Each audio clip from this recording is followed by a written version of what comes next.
Ito guys, magpapalipad na po tayo. First time po natin magpapalipad. Hindi po natin ito ilalayo, pero isasagad ko po yung maximum height nito or maximum altitude na 120 meters para makita ko po yung view. Signal po natin ay sa remote control ay full bar, 99% po yung battery. Sa satellite naman po ay 28. May home point na rin po tayo.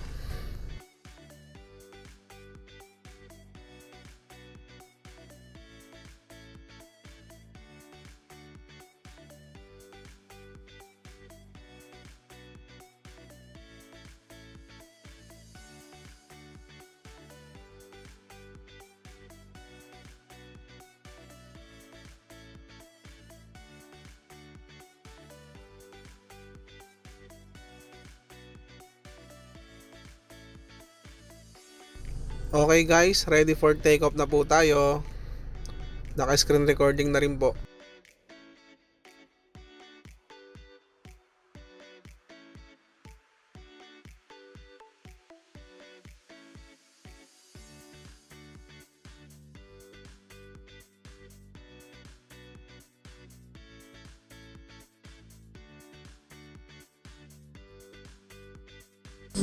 Bali, isasagad po agad natin yung maximum altitude niya na 120 meters. Pero kaya pa naman ito lumampas, pero ang rules dito sa Pilipinas ay hanggang 120 meters lang. Eto, ang ganda ng view sa amin. Bali, dito ko siya palilipa rin sa may papuntang sementeryo.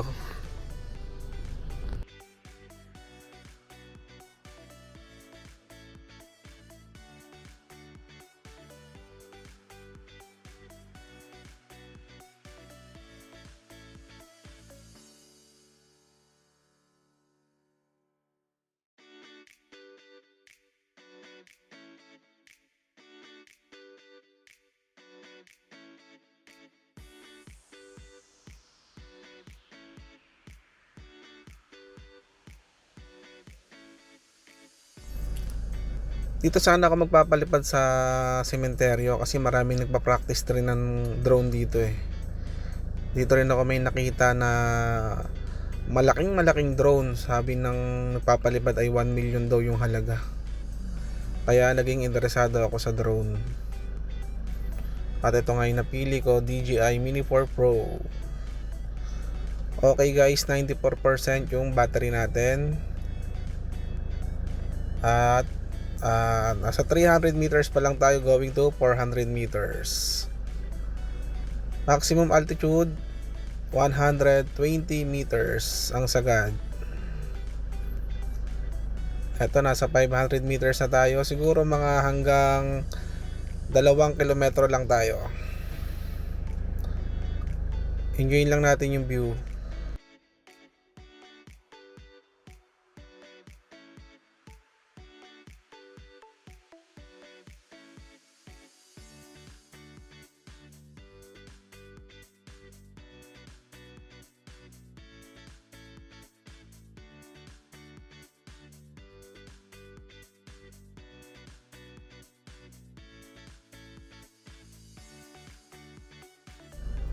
Eto guys, nasa 1 kilometer na tayo.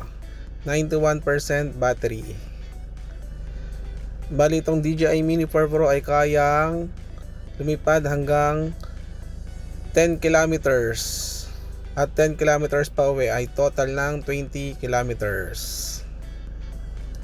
Kung mapapansin nyo, may parang yellow na sa gilid tsaka sa taas ay may pumapagpag. Hindi ko pala natanggal yung plastic na nakalagay sa gimbal. Kaya ayun, medyo may pumapagpag sa gilid tsaka sa taas. Ayan guys, enjoyin lang natin yung view.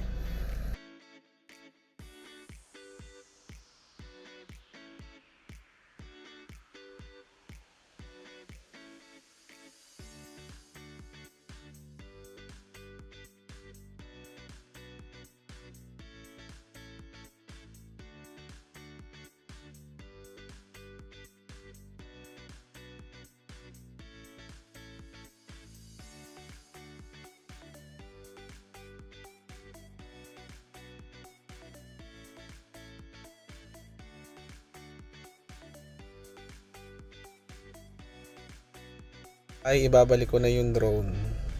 Tsaka na tayo magpalipad ng malayo pagka biyasa na tayo. Tama na muna hanggang 2 kilometers.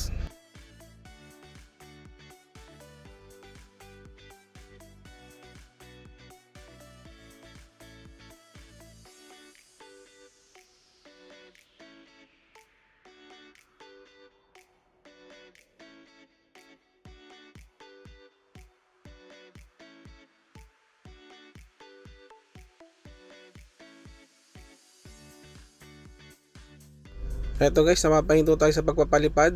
Nalilito pa tayo mag-control. Eto, nasa 2 kilometers na at babalik na tayo, pero nagwi-weak signal yung antena. 85% yung battery pero nag-weak signal, adjust antenna. Balik na natin guys. Image transmission signal may be block. Ala, ano na nangyari? Aircraft not connected. Bakit not connected? Ano nangyari? Patay tayo niyan. 2 kilometers pa lang pero not connected na siya.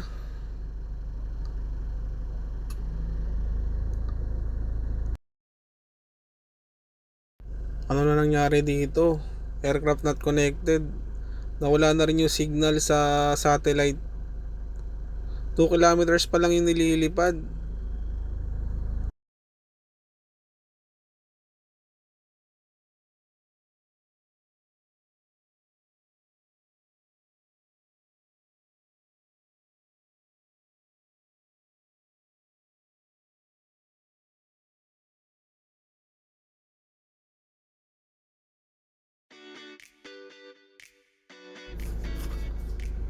At ayun guys, nagkaroon na siya ng signal dito sa 1.6 kilometers. Yung nilipad ko kanina 2 kilometers lang, so 400 meters na wala yung signal. Pero nag-automatic return to home na siya. Ayun talaga yung magandang features itong DJI Mini 4 Pro. So dito ay ginawa ko ng sports mode para mabilis makauwi. Sobrang kinakabahan na talaga ako niyan. Bakit kaya ganun? 2 kilometers pa lang yung tinakbo, yung nilipad. Bakit nawala na siya ng signal? Ang lakas ng signal kanina, nasa 32 yung satellite niya. Nakakatakot palang palayuin to. Bigla-biglang nawawala ng signal. Eto, nandito na ako sa may sementeryo. 1 kilometers na lang, 1.1 kilometers. Return to home na po siya. Altitude natin ay 119 meters. Nakasagad pa rin po yan.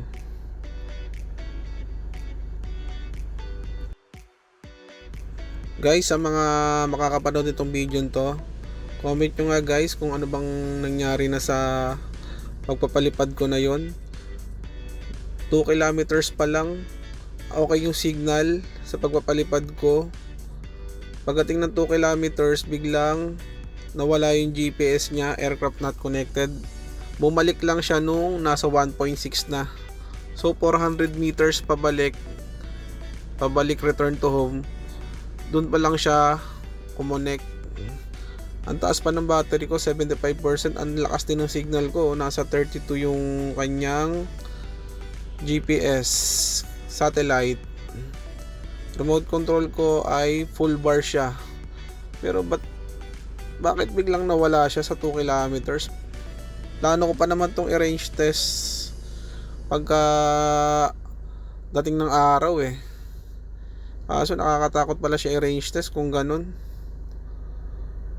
Pero buti na lang talaga meron siyang advanced features na RTH na nabanggit ko nga kanina. Bali, pagka na-detect ng drone natin hindi na siya nakakonect sa remote control, mag-automatic return to home na siya. Yun ang magandang features itong DJI Mini 4 Pro. Ito guys, nasa 300 meters na lang tayo. Pabalik na yung drone natin. Yung altitude natin ay 119 meters. 72% pa po yung battery natin. Mahaba-haba pa sanang takbuhan to. Mahaba-haba pang liparan pala to.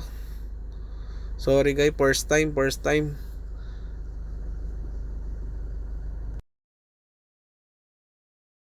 Ito na, pababa na siya 100 meters. Yung taas, 100 meters na lang din yung distance. Guys, ito rin yung first video ko dito sa channel ko, Bogar TV. Please support me. Please like, comments, and subscribe po. Sa susunod po na video ko ay itatry ko yung active track. Susubukan ko po kung gagana siya sa motor. Sasakay po ako ng motor, tingnan ko kung madedetect niya po ako. Ito po, pababa na po yung aircraft. Yan, ako yung naka-blue. Salamat po sa panonood nyo guys. Hanggang sa muli. Salamat po.